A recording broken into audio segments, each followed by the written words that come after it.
बहुत स्वागत है आपका। लगातार ये पेशकश आप देख रहे हैं टारगेट दिल्ली। क्या कोड था टेररिस्ट का, कैसे उसको डिकोड किया है हमारी एजेंसीज ने और क्या रिपोर्ट्स अब सामने आ रही हैं, सब कुछ आपके सामने रख रहा हूं। हमारे साथ जुड़े हुए खास एक्सपर्ट्स और हमारे संवाददाता भी थ्रेट बेयर एनालिसिस के लिए हमारे साथ एक्सपर्ट्स हैं और हर जगह से आ रहे हैं अपडेट के लिए हमारे तमाम संवाददाता। पहले यह खबर देखिए जरा, दिल्ली धमाके का फरीदाबाद कनेक्शन चिंता बढ़ाने वाला है। क्या दिल्ली ब्लास्ट की पूरी साजिश फरीदाबाद में रची गई थी? आखिर आतंक के डॉक्टर्स का फरीदाबाद मॉड्यूल है क्या? कैसे फरीदाबाद की अल फलाह यूनिवर्सिटी टेरर लेबोरेटरी बन गई? फरीदाबाद के टेरर मॉड्यूल की तफ्तीश में कई परतें खुलती जा रही हैं। फरीदाबाद में बारूद का गोदाम कैसे बन गया? 2900 किलो विस्फोटक कहां से आया, कैसे आया, क्यों लाया गया? साजिश के पीछे क्या मकसद था? सवाल यह भी कि दिल्ली ब्लास्ट के पीछे फरीदाबाद मॉड्यूल की थ्योरी एक्चुअली क्या है?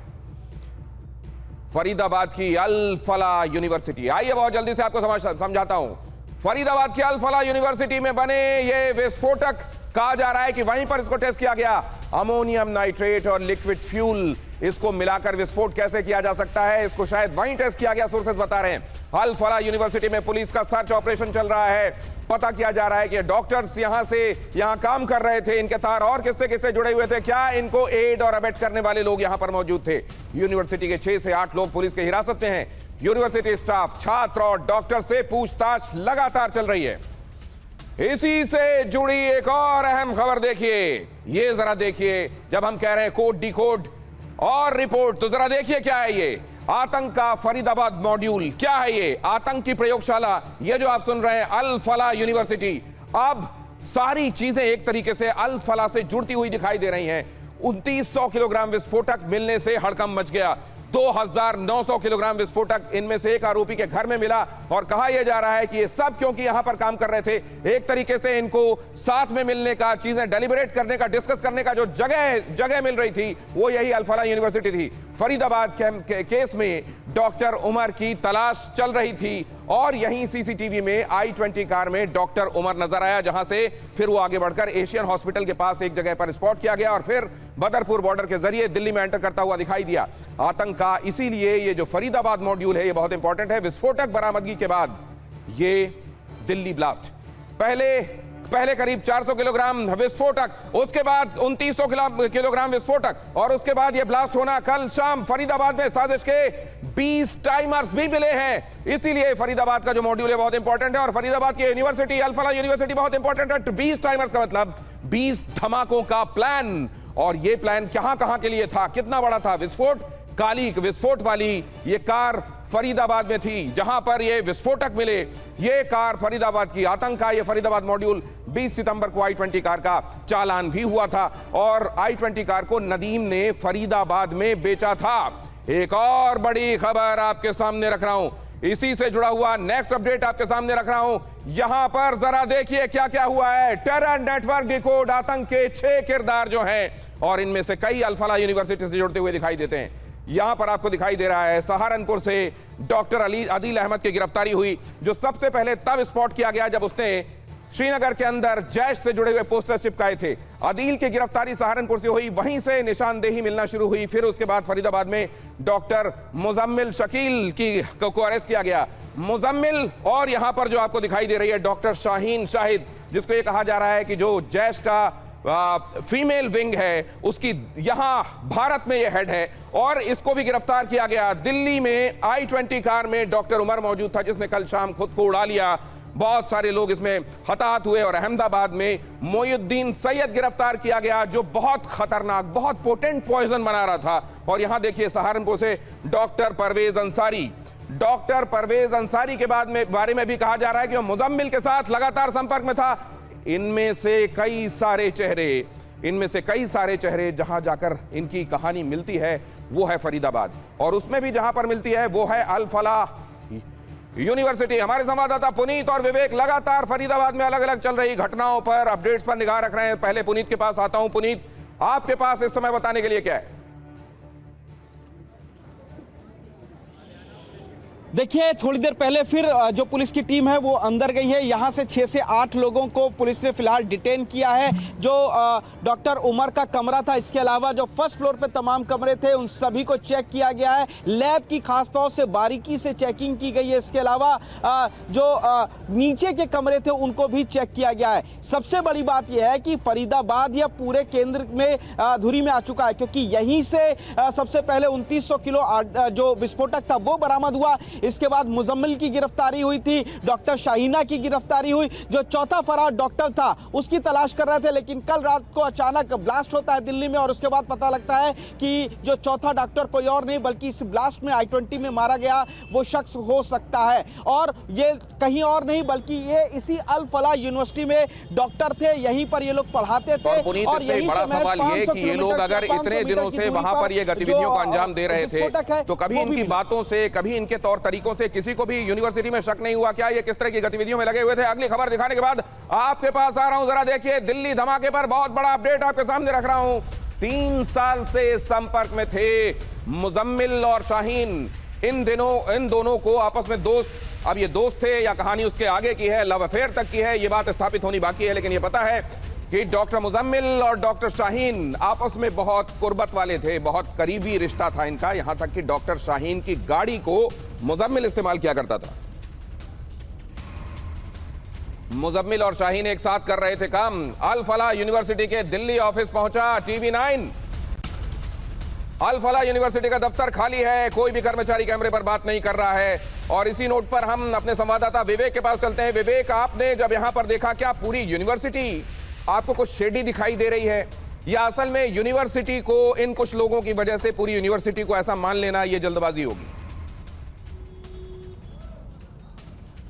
देखिए, बात की जाए तो कहीं ना कहीं सूत्र हमें बताते हैं कि जो तीनों डॉक्टर हैं, जिसमें बात की जाए मुलज़िम की और साथ ही बात की जाए शाहीना की और उमर की, ये तीनों जो है सीनियर डॉक्टर थे। और ये जानकारी भी हासिल हुई है कि उमर ज़्यादा किसी से बातचीत नहीं करता था और वो काफ़ी इंटेलिजेंट था। तो ये जानकारी जो है कहीं ना कहीं सूत्र हमें दे रहे हैं। उसके अलावा बताया गया है कि 6 लोगों को, यानी कि जो यूनिवर्सिटी है वहाँ से 6 लोगों को हिरासत में लिया गया है और वो सभी जो है जूनियर रेजिडेंट डॉक्टर हैं। तो इन लोगों से लगातार पूछताछ की जा रही है क्योंकि ये लोग इनके संपर्क में थे। आपको ये भी बता दें कि टेलीग्राम ग्रुप के जरिए कहीं और लोगों के संपर्क में ये तीनों डॉक्टर जो है वो रहे थे। वो टेलीग्राम ग्रुप में कौन कौन मेंबर थे उसकी जांच पड़ताल लगातार की जा रही है। तो इसमें यह लग रहा है कि आने वाले समय में कुछ और नाम भी निकल के सामने आ सकते हैं। जो 6 लोगों को हिरासत में लिया गया है, उनसे धीरे वहां पर अमोनियम नाइट्रेट को इकट्ठा किया था तो धीरे धीरे उन्होंने संबंध भी वहां बहुत सारे लोगों से बनाए थे और बहुत सारे लोग मुमकिन है इनके इस काम में प्रत्यक्ष या परोक्ष, जाने अनजाने इनकी मदद कर रहे हो। आपको सुनाते हैं TV9 संवाददाता जितेंद्र भाटी ने जब अल फलाह यूनिवर्सिटी के वाइस चांसलर को फोन किया तो रिस्पॉन्स क्या था?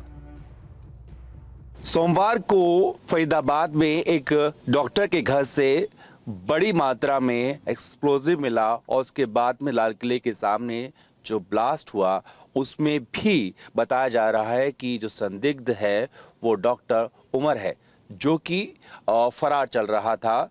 और इन सब का जो संपर्क है वो बताया जा रहा है कि कर्मचारी थे अल फलाह यूनिवर्सिटी के। यूनिवर्सिटी का क्या कहना है जानने के लिए हम उनके दिल्ली दफ्तर गए, लेकिन वहाँ पर कोई नहीं मिला।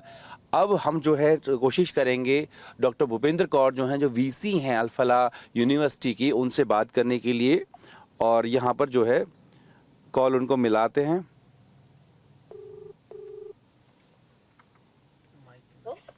भूपेंद्र मैम, गुड इवनिंग, कैसे हैं? गुड इवनिंग, कौन बोल रहा है? मैम मैं जीत भाटी बोल रहा हूँ TV9 से। मैम आपका इंटरव्यू के लिए समय चाहता था, अगर आप दे दें तो। मैम देखिए, जैसे इंटरव्यू की बात करी है, पूछा पहले कौन है, उसके बाद फ़ोन काट दिया। हमारी कोशिश है, क्योंकि एक जिम्मेदार चैनल है, कि TV9 संदिग्धों पर यूनिवर्सिटी का पक्ष जानने के लिए एक बार फिर से कोशिश करते हैं। पहले हमने कोशिश की, उन्होंने पूछा कौन, उसके बाद में जैसे हमने बताया उन्होंने फ़ोन काट दिया। एक बार फिर से कोशिश करते हैं कि फ़ोन उठाया जाता है नहीं, क्योंकि TV9 भारतवर्ष एक जिम्मेदार न्यूज़ चैनल है और बिना पक्ष के कोई भी खबर नहीं चलाएगा। तो पक्ष जानने के लिए एक बार फिर से फ़ोन करते हैं। हेलो, हाँ मैम, मैं ये जानना चाह रहा था, TV9 से बात कर रहा हूँ। आपका मैम 2 मिनट का समय मिल सकता है? एक बार फिर से फ़ोन काट दिया, देखिए।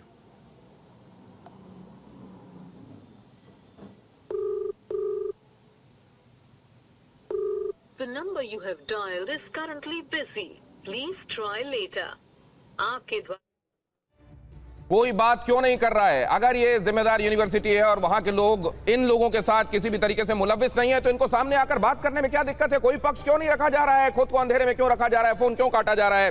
संजय जी हमारे साथ मौजूद हैं, प्राइवेट डिटेक्टिव हैं, उनसे एक बात समझने की कोशिश करता हूं। संजय जी, क्या यह संभव है कि अब आतंकवादी और आतंकवाद अपने आप को एक सोफिस्टिकेटेड चेहरा देने के लिए क्या पढ़े लिखे लोगों को पकड़ रहे हैं? और क्या यह संभव है कि कई जगह इंस्टीट्यूशंस का भी वो इस्तेमाल कर रहे हो? जी बिल्कुल सही बात है दिनेश जी, क्योंकि अगर हम देखें कि पहले भी अगर 2005 में जो बॉम्ब ब्लास्ट हुआ था, सीरियल बॉम्ब ब्लास्ट हुआ था दिल्ली में, उसमें भी कई ऐसे लोग पकड़े गए थे जो यूनिवर्सिटी में पढ़ा रहे थे और वो ऐसे इंटेलेक्चुअल पोस्ट पे थे। सिमिलरली अगर आप देखोगे तो अब ये पैटर्न धीरे धीरे बदलता जा रहा है और अब ये पैटर्न बदलकर केमिकल और उसके ऊपर आ रहा है। आप देखोगे तो सोफिस्टिकेटेड साइबर क्राइम हो रहे हैं। तो इस तरह से जब तक आप पढ़े लिखे नहीं हो तब तक आप लेकिन इससे एक और बात सामने आती है, अगर इसमें, और ये पहली बार नहीं है, इसके पहले भी कोई एक डॉक्टर, कोई एक इंजीनियर कहीं पर पकड़ा गया है और ये इस बार तो एक तरीके से लाइन ही लग गई डॉक्टर्स की। जी बिल्कुल। तो इस तरीके के काम में मैं एक बात समझना चाहता हूं, रंजन द्विवेदी सर जो कि डीजीपी रहे हैं, पूरा महकमा उन्होंने पूरे एक राज्य का संभाला, उत्तर प्रदेश जैसे बड़े राज्य का। सर मैं एक बात ये जानना चाहता हूं, क्या ये समझना कि जो बगैर पढ़ा लिखा तबका है उसको एक तरीके से रेडिकलाइज कर दिया जाना, बरगला देना, भरमा लेना बड़ा आसान होता है, क्या अब इस धारणा को भी बदलना पड़ेगा? देखिए ऐसा है कि जो एकदम गैर पढ़ा लिखा है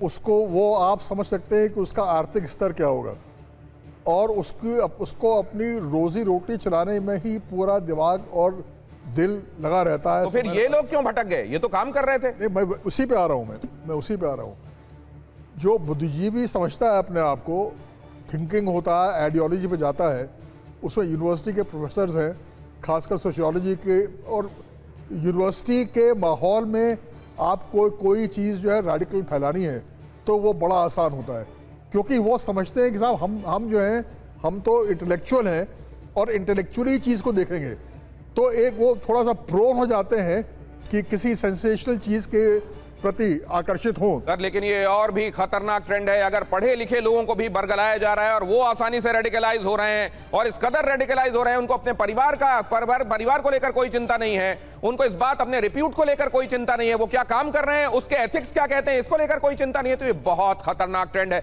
आप जरा देखिए target Delhi code decode report में अल फलाह यूनिवर्सिटी का कोई भी जिम्मेदार प्रशासक जवाब क्यों नहीं दे रहा है? ये वो यूनिवर्सिटी है जहां जिसको तो ये समझा जाता रहा है यहां से इंजीनियर्स और डॉक्टर्स बाहर निकल रहे हैं, लेकिन क्या इसकी आड़ में कुछ और चल रहा था? क्या यूनिवर्सिटी प्रशासन को यह मालूम था और इसीलिए वो मौन है? जरा देखिए, ये है, अगर आप देखेंगे इसके फुटप्रिंट्स आपको मिलते हैं, अगर आप गूगल करेंगे तो वहां पर भी आपको यूनिवर्सिटी मिल जाएगी, इससे जुड़ा हुआ तमाम जानकारी भी मिलेगी। लेकिन जरा देखिए, पुलिस ने अल फलाह यूनिवर्सिटी की तलाशी ली थी, पुलिस को भी लगा कि उसे जांचना चाहिए, देखना चाहिए कि अंदर क्या क्या है। यूनिवर्सिटी के 6 कर्मचारियों को आखिरकार पुलिस अपने साथ भी ले गई। किन किन से बातचीत होती थी, यहां से पकड़े गए डॉक्टर्स का किन किन से राब्ता था, बातचीत होती थी, day in day out basis पे किससे बात हो रही थी। यूनिवर्सिटी में बनी लैब को भी पुलिस ने परखा और यह देखा कि क्या यहां यूनिवर्सिटी लैब का भी इस्तेमाल किया जा रहा था किसी तरीके से इन एक्सप्लोजिव को परखने के लिए। यूनिवर्सिटी में बने कमरों की भी तलाशी ली गई, वहां भी देखा गया कि यहां भी तो कुछ रखा नहीं गया है। उमर के कमरे की भी पुलिस ने जांच की और यह देखा कि यहां से क्या कुछ असामान्य दिखाई दे रहा है। यूनिवर्सिटी की लैब में क्या विस्फोटक बनाया जाता था? पुनीत मेरे साथ यहां जुड़ रहे हैं। पुनीत, अभी मेरी एक्सपर्ट से बात हो रही थी और उन्होंने कहा कि कभी भी यहां पर एक्सप्लोजिव बनाया नहीं जा सकता, केवल वो लोग टेस्ट कर सकते हैं, जरूर यहां पर लाकर अमोनियम नाइट्रेट को लिक्विड फ्यूल को मिलाकर ये देख सकते हैं कि इसको डेटोनेट किया जा सक रहा है कि नहीं किया जा सकता, एक सैंपल टेस्टिंग हो सकती है। वहां से अल फलाह यूनिवर्सिटी से अंदर से क्या छनकर खबरें आ रही हैं, क्योंकि बात तो कोई कर नहीं रहा है फोन पर। देखिए, बिल्कुल ना तो अल फलाह यूनिवर्सिटी से कोई भी बात कर रहा है और ना ही पुलिस भी और एजेंसीज भी इस मामले में बात करने से बच रही हैं, लेकिन हमारे जो सोर्सेज हैं वो यही बता रहे हैं कि जो लैब है उसकी बाकायदा पूरे अच्छे तरीके से एनआईए ने और जो दूसरी जांच एजेंसियां उन लोगों ने जांच की थी। पुलिस को शक था कि जो अमोनियम नाइट्रेट था वो इस लैब में लाया गया था, उसकी टेस्टिंग भी की गई होगी। जाहिर तौर पर उसको कहां रखा गया, क्योंकि आप सोच सकते हैं कि 2900 किलो जो विस्फोटक था वो 2 जगहों से बरामद बरामद हुआ, और जब सुबह बरामद हुआ तो शाम को अमोनियम नाइट्रेट से ही धमाके का शक किया जा रहा है, यानी कि जो अमोनियम नाइट्रेट है वो कहीं और भी रखा गया हो सकता है। तो इन तमाम एंगल्स को लेकर के जो डॉक्टर उमर था उसके कमरे के अलावा जो कई कमरे फर्स्ट फ्लोर पे इसी की रोशनी में डॉक्टर भूपेश हमारे साथ यहां मौजूद हैं, फॉरेंसिक एक्सपर्ट हैं, उनके पास चलता हूं। डॉक्टर भूपेश, लैब का इस्तेमाल, इंस्टीट्यूशन का इस्तेमाल, क्या इंस्टीट्यूशन के नाम पर केमिकल खरीदने के लिए और लैब का इस्तेमाल उसको टेस्ट करने के लिए किया गया हो सकता है? देखिए, जहाँ तक लिक्विड फ्यूल का जो इस्तेमाल है वो डेफिनेटली लैब के ज़रिए बहुत आसानी से मिल सकता है। जब भी कोई ऐसी इंस्टीट्यूशनल लैब होती हैं तो उसमें केमिकल की खरीद फरोख्त बड़ी आसानी से हो जाती है, यूनिवर्सिटी के नाम पर या जो प्रैक्टिकल्स होते हैं उनके नाम पर। और जो अमोनियम नाइट्रेट है वो फार्मर्स को रिलीज़ होता है या और किसी को, वो बहुत ही उसकी क्वांटिटी निर्धारित है जो गवर्नमेंट ने कर रखी है। पर ये जो मॉड्यूल चल रहा था ये तकरीबन 2-3 साल से चल रहा था। मैं इसका ये समझ सकता हूँ कि फॉरेंसिकली इसको देखें तो इतना सारा अमोनियम नाइट्रेट इकट्ठा करना धीरे धीरे करके, या तो इसको फार्मर्स से खरीदा गया महंगे दामों पर, तो फार्मर्स अपने नाम पर इशू करा के इनको बेच रहे थे किस तरीके से अमोनियम नाइट्रेट, क्योंकि फर्टिलाइजर की तरह लेकिन मुझे लगता है कि इसको लेकर तो बड़े सख्त नियम होंगे। अगर ये फार्मर्स को दिया भी जाता है तो इंश्योर किया जाता होगा कि फार्मर्स फिर इसको किसको हस्तांतरित ना करें। नंबर 1, नंबर 2, एक लिमिटेड क्वांटिटी होगी जो दी जाती होगी फार्मर्स को। कर्नल अनुराग शुक्ला हमारे साथ मौजूद हैं जो एक्सप्लोसिव एक्सपर्ट हैं। सर, इसको लेकर नियम कायदे क्या कहते हैं? नियम यही कहता है कि फर्टिलाइजर के लिए अलग नाइट्रेट यूज होता है और एक्सप्लोजिव के लिए अलग है। मतलब इसकी ग्रेडिंग अलग है सर? मैं आपको सिर्फ 3 डिफरेंस बताता हूं और मैं बताता हूं कि ये जो लैब का रोल स्कैन किया जा रहा है पुलिस के लिए, पुलिस के द्वारा, तो क्यों किया जा रहा है। तो जो लैब में जो हम फर्टिलाइजर के लिए जो अमोनियम नाइट्रेट यूज करते हैं उसके अंदर क्या होता है कि 30 से 34% नाइट्रोजन होता है और रेस्ट ऑक्सीजन होती है। लेकिन अगर इसी चीज़ को हम इंप्रूव करके एक्सप्लोजिव ग्रेड बनाने की कोशिश करें तो हमें 50% नाइट्रोजन की जरूरत होती है। सेकंड क्या है, मॉइस्चर लेवल। मॉइस्चर लेवल जो फर्टिलाइजर ग्रेड में होता है तकरीबन 15% मॉइस्चर होता है, लेकिन अगर हम एक्सप्लोजिव ग्रेड में जाएं तो लेस देन 1% होता है। और तीसरी बात लास्ट है कि इसका फॉर्म क्या होता है। एक्सप्लोजिव ग्रेड में बिल्कुल पाउडर फॉर्म में होता है, इसीलिए वो बहुत जल्दी आग पकड़ता है और बिल्कुल धमाके के साथ फटता है। लेकिन अगर हम इसी चीज को फर्टिलाइजर ग्रेड में देखें तो ग्रेन्यूल्स के फॉर्म पे होते हैं, छोटे छोटे दाने के। बड़ी बात बताइए सर आपने, अपने दर्शकों के लिए दोहरा देता हूं। अमोनियम नाइट्रेट जो किसान इस्तेमाल करते हैं और अमोनियम नाइट्रेट जो धमाके के लिए इस्तेमाल किया जाता है, इसमें फर्क होता है। कहने को अमोनियम नाइट्रेट ही होता है, लेकिन इसका फिजिकल फॉर्म, इसका तौर तरीका, इसमें मॉइस्चर कितना मौजूद है, ये सब इसको डिफरेंशिएट करता है उस अमोनियम नाइट्रेट से जो कि धमाके के लिए इस्तेमाल किया जाता है और उससे जो। लेकिन यहां अगली खबर आ रही है, वो तो बहुत बड़ी खबर है, शाहीन से जुड़ा ये अपडेट और कहीं नहीं मिलेगा। देखिए ध्यान से, TV9 भारतवर्ष, कानपुर से जुड़े दिल्ली धमाकों के तार। गिरफ्तार शाहीन कानपुर में प्रोफेसर थी, मेडिकल कॉलेज के फार्माकोलॉजी विभाग में काम करती थी। 2006 में उत्तर प्रदेश लोक सेवा आयोग के माध्यम से चयन, 2013 में अचानक गायब हो गई, जिसके बाद उसे नौकरी से बर्खास्त कर दिया गया था। और अब यहीं देखिए, इसी से जुड़ी हुई अगली खबर डॉक्टर शाहीन को थी। धमाके की सारी जानकारी सोर्सेज बता रहे हैं, सारी जानकारी थी शाहीन के पास। धमाके के लिए शाहीन ने किया था पैसों का इंतजाम। सोर्सेस ये बता रहे हैं इस पूरे मामले को फंड करने का काम भी शाहीन कर रही थी। 30 से 40 लाख रुपए की फंडिंग शाहीन ने की थी। क्या यह पैसा पाकिस्तान से आया था? क्या यह पैसा जैश-ए मोहम्मद की तरफ से भेजा गया था? क्या आतंकी विंग ने मदद की थी? शाहीन ने कई बार किया जम्मू कश्मीर का दौरा। सोर्सेस बता रहे हैं अभियुक्त डॉक्टर उमर और मुजम्मिल से एनजीओ के जरिए जुड़ने का शक। डॉक्टर मुजम्मिल और डॉक्टर उमर से किसी एक एनजीओ के जरिए जुड़ी थी शाहीन, ये बताया जा रहा है। और फिर मुजम्मिल और शाहीन बहुत फ्रीक्वेंटली आपस में टच में थे। आतंकी मुजम्मिल की दोस्त है शाहीन, यहां तक कि शाहीन की गाड़ी का इस्तेमाल भी अपनी गाड़ी की तरह करता था मुजम्मिल। अगली खबर देखिए, दिल्ली ब्लास्ट के बाद 11 राज्यों में high alert. Ayodhya, Kashi, Mathura, sensitive जगहों की सुरक्षा बढ़ी, बड़े मंदिरों की सुरक्षा बढ़ी। दिल्ली में हाई अलर्ट पर है आईजीआई एयरपोर्ट और मेट्रो स्टेशन। स्टैंड बाय पर रखी गई है क्विक रिस्पांस टीम और एंटी टेररिस्ट स्क्वाड। और दिल्ली धमाके का पाकिस्तान कनेक्शन भी सामने आ रहा है, सोर्सेज बता रहे हैं। जरा देखिए आपके सामने आए स्क्रीन पर खबर। आतंकी संगठन जैश से जुड़ी है अभियुक्त डॉक्टर शाहीन। डॉक्टर शाहीन भारत में जैश की महिला विंग की हेड है। सोर्सेज बता रहे हैं भारत में महिला विंग में भर्ती का जिम्मा शाहीन के पास था। सोर्सेज बता रहे हैं भारत में जैश की महिला विंग का नाम जमातुल मोमिनात की इंडिया में हेड थी शाहीन, जिसकी हेड पाकिस्तान में जैश-ए मोहम्मद के सरगना की बहन सादिया है। और हमारे संवाददाता अभिजीत लखनऊ से आपको बता रहे हैं उत्तर प्रदेश में क्या क्या गतिविधियां चल रही थी। शाहीन का ठिकाना लखनऊ में, वहां पर रेड की जा रही है। पश्चिमी उत्तर प्रदेश में भी कई जगहों पर ताबड़तोड़ छापेमारी की गई है। क्या क्या है आपके पास बताने के लिए, प्लीज गो अहेड। देखिए, सबसे बड़ी अपडेट ये है कि आज शाहीन के घर पर पहुंची एटीएस और जेके पुलिस की टीम, और उसके अलावा उनके भाई परवेज अंसारी, दोनों के जिस तरीके से लिंक सामने आ रहे हैं इस पूरे के पूरे टेरर नेटवर्क से, वो हैरान कर देने वाले हैं। इसके अलावा अगर हम बात करें तो पश्चिमी उत्तर प्रदेश में कई जगह पर रेड्स की खबरें आई, जैसे कि सहारनपुर हो गया, आपका लखीमपुर खीरी और तमाम ऐसी जगहों से जहाँ से नेटवर्क जुड़े हो सकते हैं, या फिर इनके कॉल डिटेल्स, इनके चैट बॉक्स के आधार पर जितने लोकेशंस और जितने लोगों की कनेक्शन सामने आए हैं उन लोगों से भी पूछताछ, कई लोगों को हिरासत में भी लिया गया है, ऐसी जानकारी सामने आ रही यूपी एटीएस के द्वारा। तो तमाम तार जोड़ने की कोशिश लगातार हो रही है और कोई बड़ी घटना को अंजाम देने के फिराक में ये पूरा का पूरा नेटवर्क था, ये भी जानकारी सामने आ रही है। बिल्कुल प्रोफेशनल्स, डॉक्टर्स, प्रोफेसर्स इसमें जुड़े हुए थे और बाकायदा एक ग्रुप जो है वो बना हुआ था जिसमें इसकी बातचीत और गतिविधियां चलती थी, मीटिंग्स होती थी। सहारनपुर में जिस ठिकाने पर डॉक्टर अदील रहा करता था वहां पर देर रात लोग पहुंचते थे काले रंग के स्कॉर्पियो गाड़ी में। इस तरीके की जानकारियां सामने आ रही हैं, तो आप अंदाजा लगा सकते हैं कि इसका स्केल कितना बड़ा हो सकता था।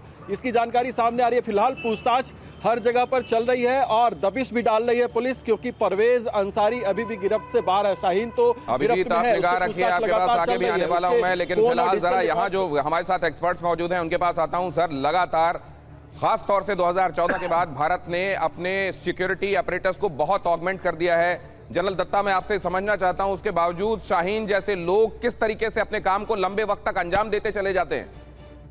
देखिए, ऐसा है कि ये जो सीक्रेट कार्रवाई करी जाती है दुश्मन देश के माध्यम से, या अगर हम ISIS की बात करें उनके माध्यम से, जिसको रेडिकलाइजेशन बोलते हैं। अभी इस माहौल में आप ये देखिए, ये जितने डॉक्टर हैं कहाँ से कनेक्शन है इनका? J&K से, J&K में श्रीनगर में जितने आपके वहाँ पे मदरसे हैं या वहाँ से जो लोग पढ़ के निकलते हैं, इन लोगों को सबको वजीफे मिले थे। इन्होंने गवर्नमेंट कॉलेज से अपना MBBS किया, उसके बाद ये आकर यहाँ पर फरीदाबाद में ट्रांसफ़र हो गए। तो ये जो लॉन्ग टर्म प्लानिंग थी पाकिस्तान की ISI की, कि आप भारत के अंदर इतनी रेडिकलाइजेशन कर दें कि यहीं से लोग पैदा होते रहें आगे काम चलाने के लिए।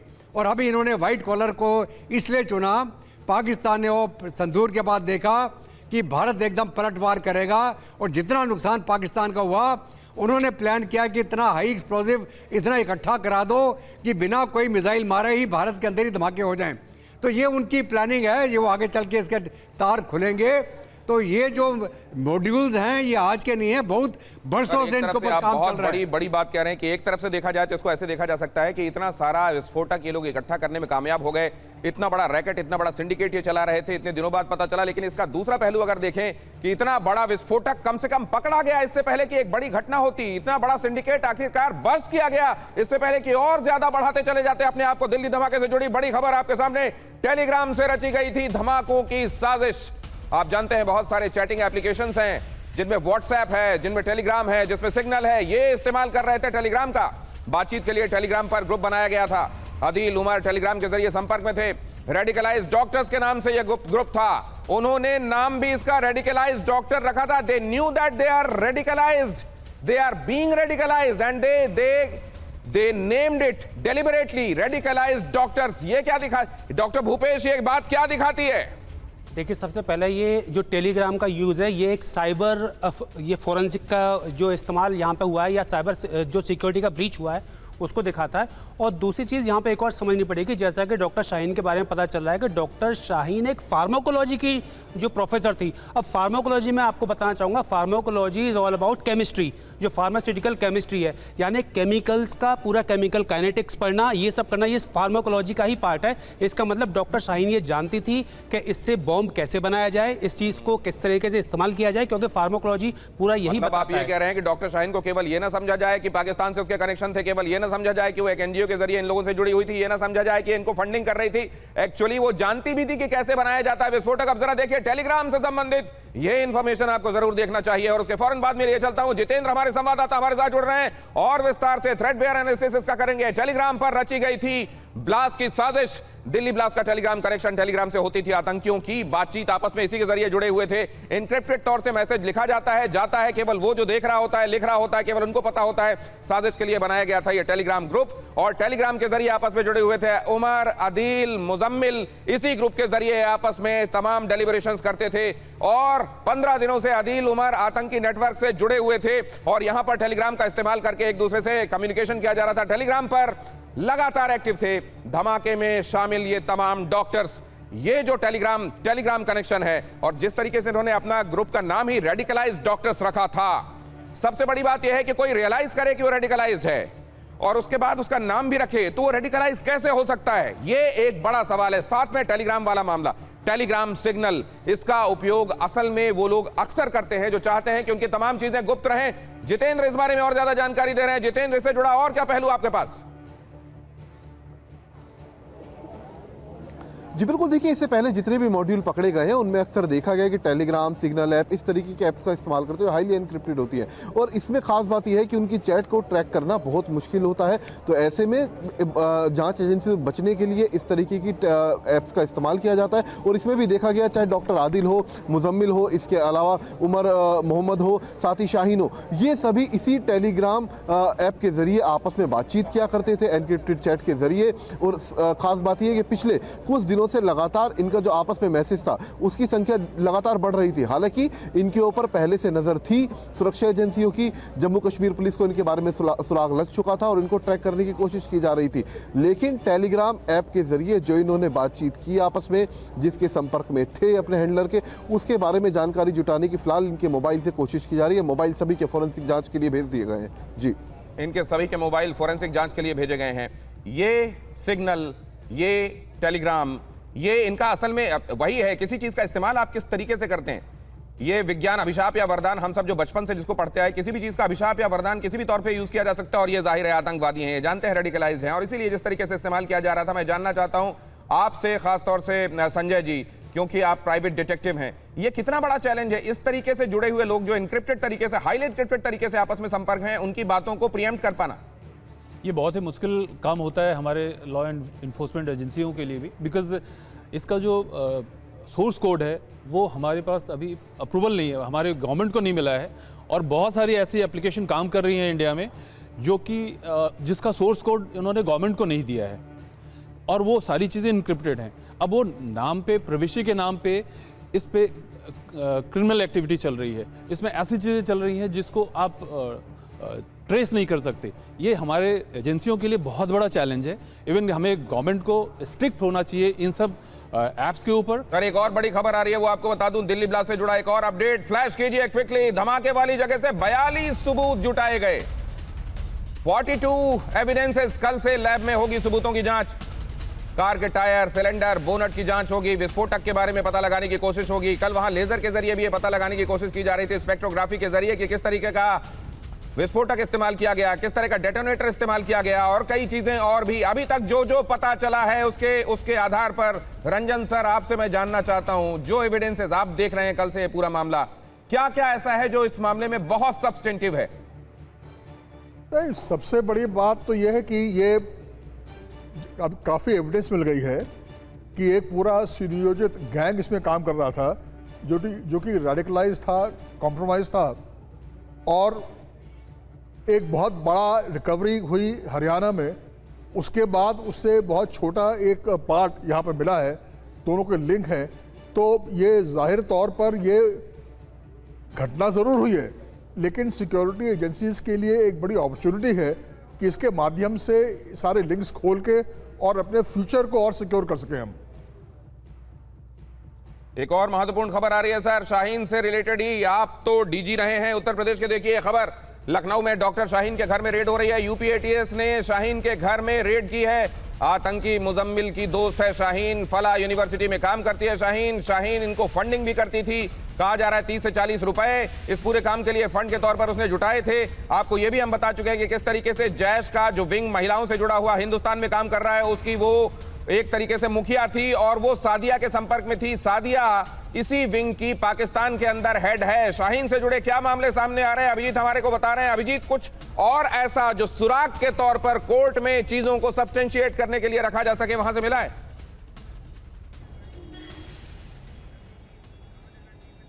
देखिए, शाहीन मुख्य रूप से फरीदाबाद में रहती थी, तो फरीदाबाद के ठिकाने से ही उसको गिरफ्तार किया गया था। वहाँ से जो अहम सबूत जो है यूपी एटीएस ने बरामद किए हैं। उसके अलावा अगर हम बात करें लखनऊ की, तो लखनऊ में 2 जगह पर एटीएस और जेके पुलिस ने रेड किया। शाहीन और उसके भाई परवेज अंसारी के ठिकानों पर दबिश दी। तो परवेज अंसारी के घर से कुछ अहम सबूत मिले हैं, ऐसी जानकारी सामने आ रही है। कुछ दस्तावेज ऐसे, कुछ चीज़ें ऐसे। हालांकि परवेज अंसारी वहाँ से फरार हो चुका था।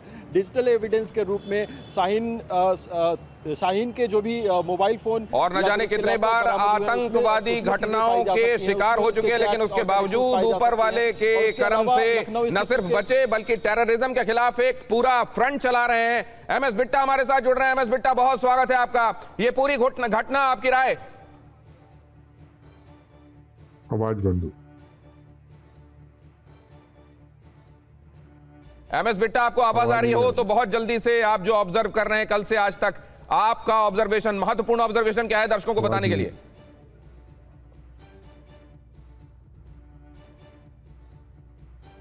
एमएस बिट्टा अभी अवेट कर रहे हैं उनको, उनके साथ ऑडियो लिंक हमारा एस्टैब्लिश नहीं है। लेकिन अब मैं जरा इस बात को जनरल दत्ता आपसे समझना चाहता हूं। इस तरीके के ये नेफेरियस मॉड्यूल्स जो हैं, ये आपको लगता है कि एक बड़ा मॉड्यूल ये पकड़ा गया, या आपको लगता है कि ये टिप ऑफ द आइसबर्ग है?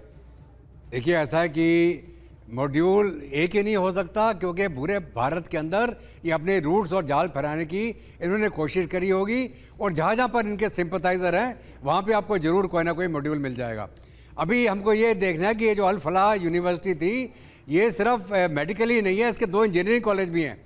इंजीनियरिंग कॉलेज के माध्यम से वो लड़के जिनको इंजीनियरिंग की जानकारी हो, जिनको टाइमर बनाने की जानकारी हो, जिनको और टेक्निकल जानकारी हो कि इलेक्ट्रिक डेटोनेटर या इलेक्ट्रिक सर्किट कैसे बनते हैं, वो लोग भी इसके अंदर मुलव्वस हो सकते हैं। और हमारी इन्वेस्टिगेटिव एजेंसीज को ये इंजीनियरिंग कॉलेज के पूरी डिटेल भी चेक करनी चाहिए कि वहाँ इस प्रकार का कोई और संदिग्ध ना हो। पर इस तरीके की आतंकी मानसिकता वाले लोग डॉक्टर्स हैं, तो इस बात की क्या गारंटी है कि इस तरह की मानसिकता वाले लोग वहाँ इंजीनियर नहीं होंगे? और यही तो है जो फिजिक्स, केमिस्ट्री और इसमें ये लोग एक तरीके से इतनी पढ़ाई और इतनी महारत हासिल कर चुके होते हैं कि अगर इनका दिमाग रेडिकलाइज हो जाने पाया। एमएस बिट्टा हमारे साथ जुड़ गए। एमएस बिट्टा सर, आपका ऑब्जर्वेशन? देखो, पहले तो आपको ये पता होना चाहिए कि ये जो ब्लास्ट हुआ है, सब लोग कह रहे 14 साल के बाद ब्लास्ट हुआ। कार बम पहले कब चला था? 93 के अंदर। आप छोटे होंगे उस वक्त, है ना? ये देखो, इसी तरीके से लाशें बिकती हुई देखी, इसी तरीके से कई 100 मीटर गाड़ियां उड़ती हुई देखी। कितने लोग शहीद हुए थे उस वक्त? 35 लोग शहीद हुए, 80 जख्मी हुए। सेम उसी पोजीशन पे, कोई फर्क नहीं। पुरानी अखबार की कटिंग निकाल लीजिए, रिपोर्ट और आपकी निकाल लीजिए। हमने सबने निंदा की, कार्रवाई सख्त होगी, इनको फांसी के फंदे तक पहुंचाया जाएगा, सबकी डिमांड है। बचाएगा कौन? मुझे क्या मिला 32 साल के अंदर इस बोनस की, इस बम्बों से बची जिंदगी में? मेरे साथ इतने शहीद हुए, मुझे क्या मिला? 3 आतंकवादी हिंदुस्तान के पॉलिटिशियन अलग अलग पार्टियों पे छुड़ा के ले गए। एक अभी कहां है? दिल्ली तिहाड़ जेल में अंदर। चीफ मिनिस्टर दिल्ली से डिमांड की जा रही है, बड़े बड़े पॉलिटिशियन, धर्म के ठेकेदार छोड़ दो, 4 टूट गए। और कौन पेश हुए वकील? कौन पेश होंगे? लाल किला के आतंकवादियों के वकील। जिस तरीके से कपिल सिब्बल क्या बना? Law minister. फांसी से बचाने के बाद के.एस. तुलसी क्या मिली? राज्यसभा कांग्रेस से। अब कौन? मुकल रत्तोगी। एक टाइम की पेशी 25 लाख, मैं 5 लाख से नहीं बात दे सकता जनाब ज्यादा। और जो मेरे साथ शहीद हो गए उनका परिवार पैसे ही नहीं, और यही इनके साथ होगा। बात करें अगली, होगा क्या? एक लक्ष्मण रेखा। एमएस बिट्टा, आपने जो नाम लिए और एक दूसरी बात, आपने 93 का जिक्र किया, लेकिन इधर हाल के दिनों में क्या चीजें फिर भी आपके संतोष के हिसाब से काफी बदलती हुई आपने देखी हैं, या हालात जैसे तैसे? नहीं, आतंकवाद को समाप्त किया गया पूरे हिंदुस्तान के अंदर। 370 धारा हटाई गई, मौत का कफन बांध के हटाई। आगे जगह जगह ब्लास्ट होते थे, अब ये चीज एक हो गई। तो हम क्या सरकार को दोष देंगे? बिल्कुल नहीं दूंगा। 300 किलो से ऊपर आरडीएक्स पकड़ा गया। 3 आतंकवादी अहमदाबाद में पकड़े गए। ना पकड़े जाते तो हिंदुस्तान लाल किला की तरफ पूरी दुनिया, पूरे देश के अंदर फैलता। तो क्या होता? जो हुआ उसको एप्रिशिएट करो। जो ये हुआ उसका, ये तो ऐसी घटना हो गई, हो सकती थी। मैं एक सवाल है मेरा, मैं कल चंडीगढ़ से आ रहा था, मैं लाल किला की दीवार से निकल रहा था, मेरे गाड़ियों का सुरक्षा का काफिला। मैंने अपने ड्राइवर, दिल्ली पुलिस, मैंने अपने कमांडो को बोला कि बड़ी वारदात होगी। क्यों कहा? क्यों कहा? ये उसी वक्त का टाइम है। क्यों कहा? मेरा अनुभव, क्योंकि मैंने अखबार में जब पढ़ा था कि 300 से ज्यादा पकड़ा गया, वहां पकड़े गए, मैं कहा ये बड़ी फिराक में है। मैं पहुंचता हूं पुलिस हेडक्वार्टर आईटीओ के आगे, गाड़ी रुकती है, रेड लाइट में मेरे दोस्त का फोन आता है कि लाल किला में ब्लास्ट हुआ। 15 मिनट मैंने होके आया। अब मुझे एक चीज बताओ, मेरे पास कोई रिपोर्ट आई भी की? मैं कुछ सरकार में हूं, मेरा अनुभव भगवान ने दिया है, मैं उसको अनुभव को करके कह दिया। तो आम अधिकारी के अंदर क्यों नहीं? तो सर एक बात और मैं आपसे जानना चाहता हूं, जिस तरीके से इसमें डॉक्टर्स मुलव्विस दिखाई दे रहे हैं, पढ़े लिखे लोग ग्रुप बना रहे हैं, उसका नाम रख रहे हैं रेडिकलाइज्ड डॉक्टर्स, ये क्या आपकी चिंताओं को और बढ़ाता है सर? देखो, 2 बातें। मेरे पे हमला करने वाला कौन था? Professor Devendra Pal Singh Bullar, engineer, mastermind. ये ऐसे लोग ही करते हैं जनाब, ये ऐसे लोग ही करते हैं। को बाहर जाके ट्रेनिंग लेता है, को इधर करता है। सवाल फिर मैं कहूँ, आने वाले वक्त के अंदर क्या होगा? क्या मेरा मुस्लिम समाज भाई, मेरे क्या मेरे सिख समाज के भाई? लेकिन आपने एमएस बिट्टा सर एक बहुत बड़ी बात कही है कि जब तक इस तरीके के लोगों को बचाने के लिए अंदर से लोग मिलते रहेंगे, और किसी ने बहुत सही कहा है कभी कि किले के दरवाजे हमेशा अंदर से खोले गए हिंदुस्तान में। बहुत शुक्रिया करता हूं एमएस बिट्टा साहब, आपका बहुत महत्वपूर्ण ऑब्जर्वेशन है। लाल किले में आपने शाम को ये इंट्यूशन हुआ आपको कि ऐसा कुछ हो सकता है, और आईटीओ आते आते ये धमाका हो गया। अगली खबर देखिए, दिल्ली ब्लास्ट पर पीएम मोदी ने कड़ी प्रतिक्रिया दी है। पीएम ने कहा है कि दोषियों को किसी भी हाल में छोड़ा नहीं जाएगा। हमारी एजेंसियां इस षड्यंत्र की तह तक जाएगी। इसके पीछे के षड्यंत्रकारियों को बख्शा नहीं जाएगा। All those responsible will be brought to justice. Amod राय हमारे साथ जुड़ रहे हैं। लगातार तमाम बैठकों, गतिविधियों पर, पॉलिटिकल जो एक्टिविटीज चल रही हैं उस पर निगाह है। Act of terror would be considered as act of war, ये भारत के तय कर लेने के बाद इस घटना का होना और फुटप्रिंट्स कहीं ना कहीं जाकर पाकिस्तान तक पहुंचना। अमोद, क्या दिखाई दे रहा है आपको आगे? देखिए दिनेश, सत्ता इकबाल से चलता है और प्रधानमंत्री, गृह मंत्री इस बात को जानते हैं कि ये पहली ऐसी घटना है जब से मोदी सरकार बनने के बाद आज ये दिल्ली के अंदर धमाका हुआ है। इससे पहले धमाके जो हुए वो सीमावर्ती क्षेत्र में हुए। निश्चित तौर पे ये धमाका अपने आप में सरकार को परेशान करती है और सरकार इसको हेड ऑन ले रही है। रात जिस तरह से गृह मंत्री साइट पे पहुंचे, हॉस्पिटल पहुंचे और आनन फानन में बैठक की, आज दिन में सुबह से लेकर अब तक करीब 5.5 घंटे बैठक उन्होंने की अधिकारियों के साथ और लगातार फोन से संपर्क में हैं। ये अपने आप ये दिखाता है कि सरकार के जो गृह मंत्री हैं वो सजग हैं और इस बात को जानते हैं कि 11 साल सत्ता में रहने के बाद दिल्ली में बम ब्लास्ट का क्या असर होता है। तो क्या इकबाल कमजोर होता है या इकबाल को मजबूत रखना है, तो आगे क्या करना है, खुली छूट दी गई है। बहुत इंपॉर्टेंट बात आप कह रहे हैं, सत्ता इकबाल से चलती है। इकबाल मतलब क्रेडिबिलिटी, और उस साख पर कहीं कोई बट्टा नहीं आना चाहिए। पूरी सरकारी मशीनरी, आप जानते हैं, इसको लेकर पहले से कहीं ज्यादा इस समय वैसे ही इस बात को महसूस करती है। और अब इस घटना के बाद तो जो सब एक्सपर्ट्स हैं वो कह रहे हैं कि अब ये बात और शिद्दत से महसूस की जा रही है पार कॉरिडोर्स में। आज हमने आपको बताया टारगेट पर दिल्ली, तो इसमें क्या क्या था जो कोडेड था, क्या क्या है जिसको हमने आपको डिकोड करके समझाया, और रिपोर्ट्स अभी तक क्या बता रही है तमाम मेहमानों का और हमारे साथ जुड़े संवाददाताओं का बहुत शुक्रिया।